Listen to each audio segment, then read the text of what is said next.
네, 안녕하세요. 이준 전사입니다. 오늘은 사순절 묵상 그 다섯 번째 시간으로 요한복음 1장에 나와 있는 빌립과 나다나엘의 이야기를 오늘 함께 잠시 나눠보려고 합니다.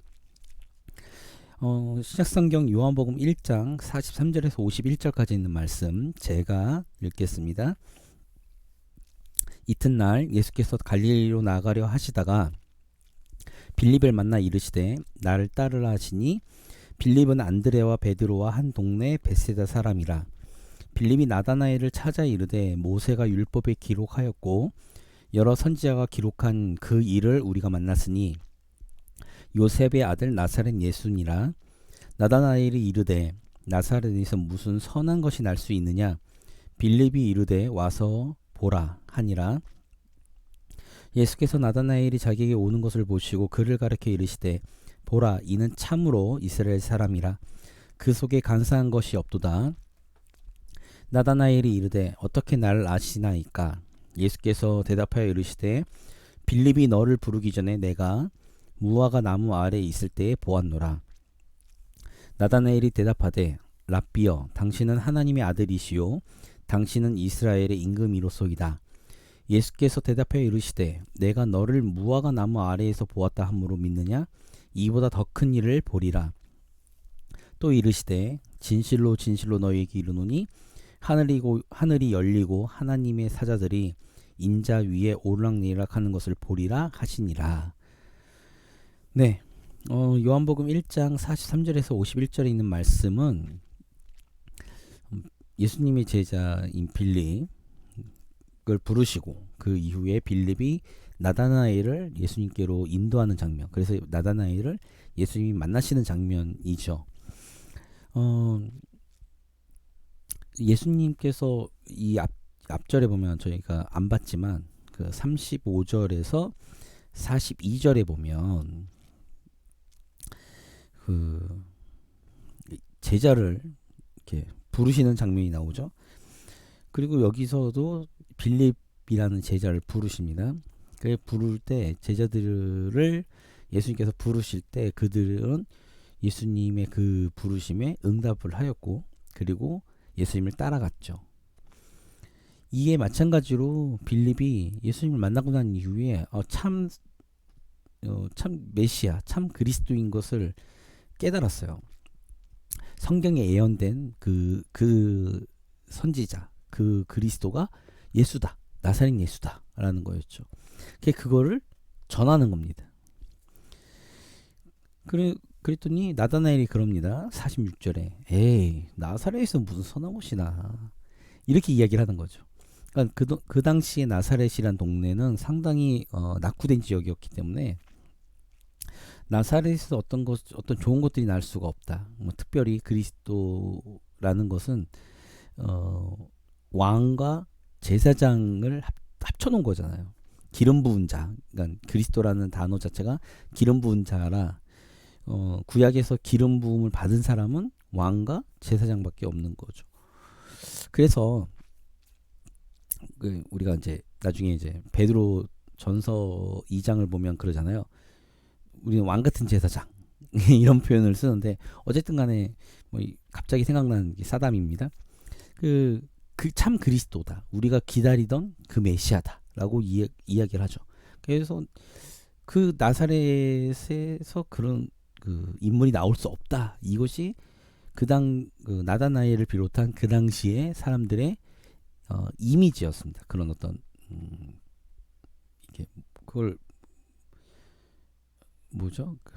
갑자기 생각이 안 나는 단어가 어쨌든 그 패러다임 속에 있었던 거죠. 또 그렇게 나다나엘이 나사렛에서 어떤 선한 것이 날 수 있느냐라고 했더니 빌립이 얘기하죠. 전의 성경에서는 와 보라 라였고 오늘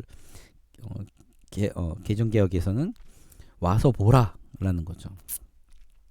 저는 개인적으로 이 빌립의 이 전도 방법이 저는 가장 옳다라고 봅니다. 제 전 시간에도 말씀을 드렸는데 예전에는 부흥 강사 내지는 설교자가 강대에서 항상 복음 선포를 했기 때문에 우리가 흔히 잘 알고 있는 60년대 70년대를 풍미했던 유명한 전도자 하면 뭐지? 그래 갑자기 이름이 오늘 왜 이러죠? 빌리 그레함인가? 빌리 그레함 목사님인가? 가 굉장히 유명하셨잖아요. 그러니까 복음을 선포하십니다. 거기에 사람을 모으는 거죠. 이것이 70년대 80년대에 한국에서 썼던 방법이고 저는 그 방법이 옳다고 봅니다. 근데 오늘날 전도 방법은 좀 다르죠. 그래서 어쨌든 간에 빌립이 와서 보라. 네가 직접 예수님 만나면 생각이 바뀔 거다.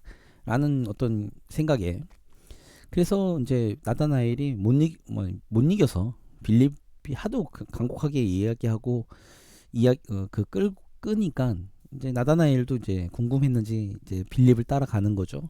그때 예수께서 나다나엘이 자기에게 오는 것을 보시고 이르시되 보라 이는 참으로 이스라엘 사람이라 속에 간사한 것이 없다라고 평가하십니다. 나다나엘 저는 이렇게 보면 성경을 보면 나다나엘은 굉장히 좀 시니컬한 사람이었던 것 같아요. 그랬더니 본인을 어쨌든 간에 칭찬하는 거잖아요. 그랬더니 나다나엘이 이렇게 합니다. 48절에 나다나엘이 이르되 어떻게 나를 아시나이까. 그러니까 성경적인 표현은 굉장히 순하지만 사실은 그거죠. 당신이 나를 알아? 라는 거죠.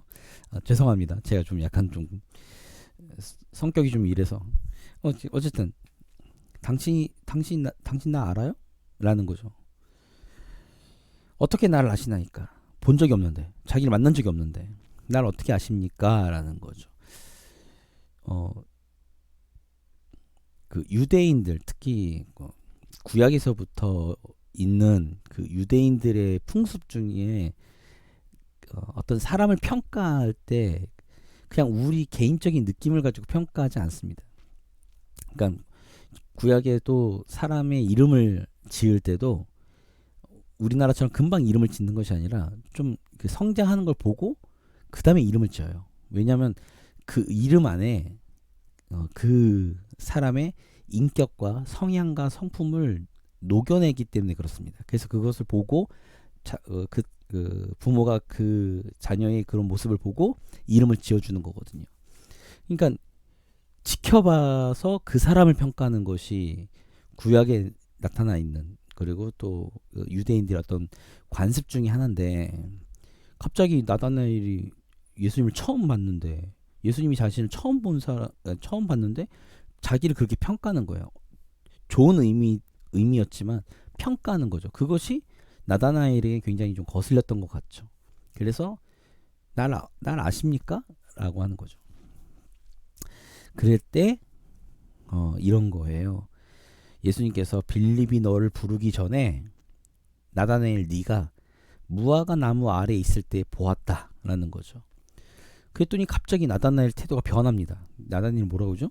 49절에 나다나엘이 대답하되 랍비여 당신은 하나님의 아들이시요 당신은 이스라엘의 임금이로소이다. 그랬더니 예수님께서 그래요.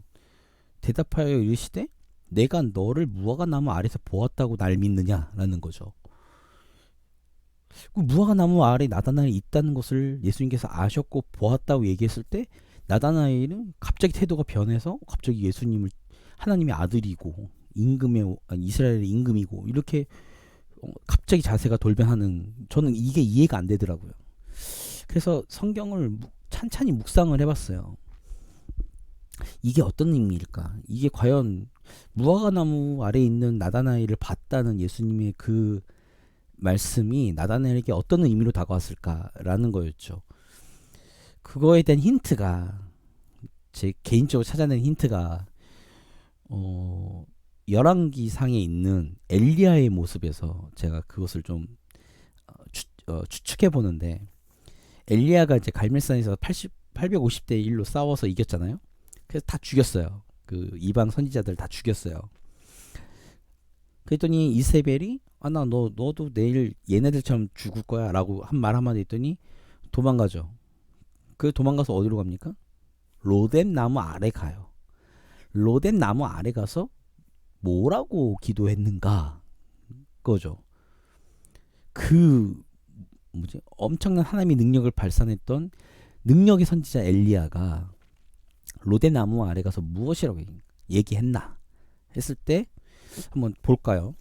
또 제가 그냥 정확하지 않은 얘기를 해버리면 전문가처럼 안 보이니까 전문가처럼 보이기 위해서 이렇게 한번 성경을 찾아봅니다. 자, 보시면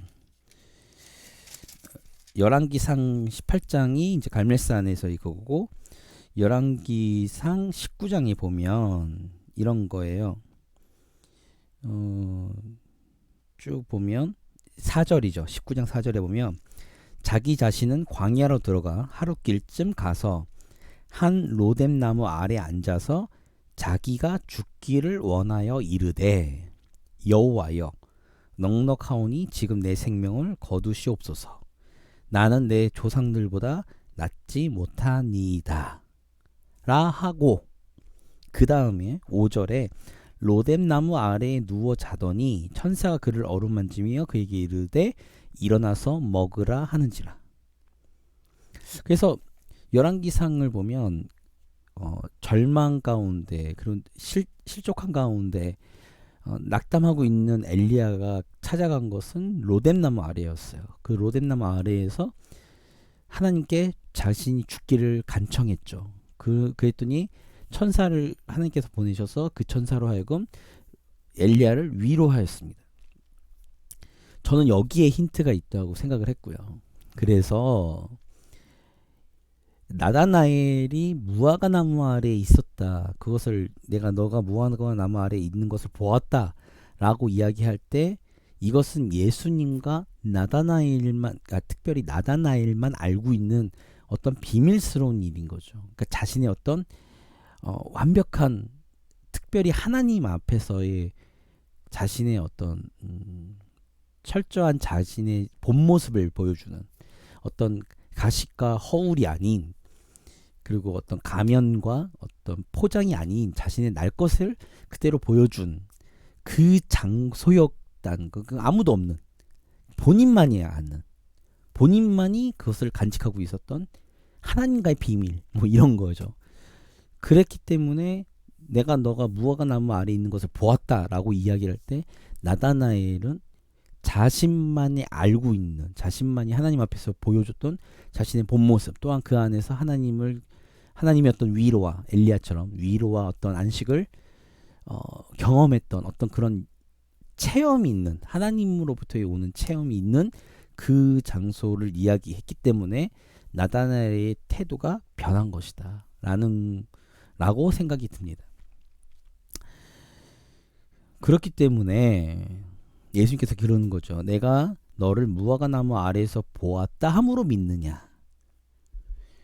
그래서 그런 거죠. 그러니까 하나님과 자신만이 알고 있는 어떤 그런 비밀스러운 것, 자신의 어떤 그런 본 모습, 자신의 어떤 그런 날 것의 모습을 예수님이 보았다. 그리고 내가 알고 있다라는 그 이야기에 나다나엘이 믿은 거죠. 그러니까 그렇게 함으로 믿느냐라고 하는 거죠. 그러면서도 예수님께서 말씀하시기를 이보다 더 큰 일을 보리라. 나다나엘에게 예수님께서 비전을 제시하는 거죠. 그래서 이 나다나엘과 그러니까 빌립과 나다나엘의 이야기이지만 사실상 나다나엘에게 포커스가 맞춰져 있잖아요. 그래서 그것을 보면서 우리가 알 수 있는 것은 예수님은 하나님이시기에 우리가 하나님으로부터 하나님께로 나아가는 것 그리고 우리의 그 날 것의 모습을 예수님이 알고 계시고 그것을 포용하시고 수용해 주시고 위로하시는 그런 분이시다. 제가 요한복음 첫 시간에서부터 계속 말씀드렸지만 이 요한복음은 신학적인 책이에요. 신학 논리적이고 신학적인 책입니다. 그렇기에 이 근거가 들어간 것은 빌립과 나다나엘의 이야기가 여기 들어간 핵심은 예수님은 하나님이시고 하나님만이 아실 수 있는 그런 은밀한 것까지도 예수님이 공유하고 알고 계신다. 즉 하나님 자신이다 라는 것을 증명해주는 부분입니다. 그렇기 때문에 저는 개인적으로 그렇기 때문에 우리가 하나님께로 예배 가운데 나갈 때, 그리고 예수님께로 우리가 나갈 때 우리의 어떤 외식하는 모습은 전혀 필요가 없는 거죠. 왜냐면 우리의 날 것을 하나님은 다 알고 계셔요. 예수님은 다 알고 계시는 거죠. 그러니 우리의 날 것을, 우리의 어떤 그런 포장되고 우리의 어떤 그런 체면과 가식과 우리의 어떤 외부의 사람들에게 보여지는 그런 것들에 신경 쓰는 것이 아니라 하나님께 우리의 온 마음을 다해, 그리고 우리의 솔직한 우리의 모습을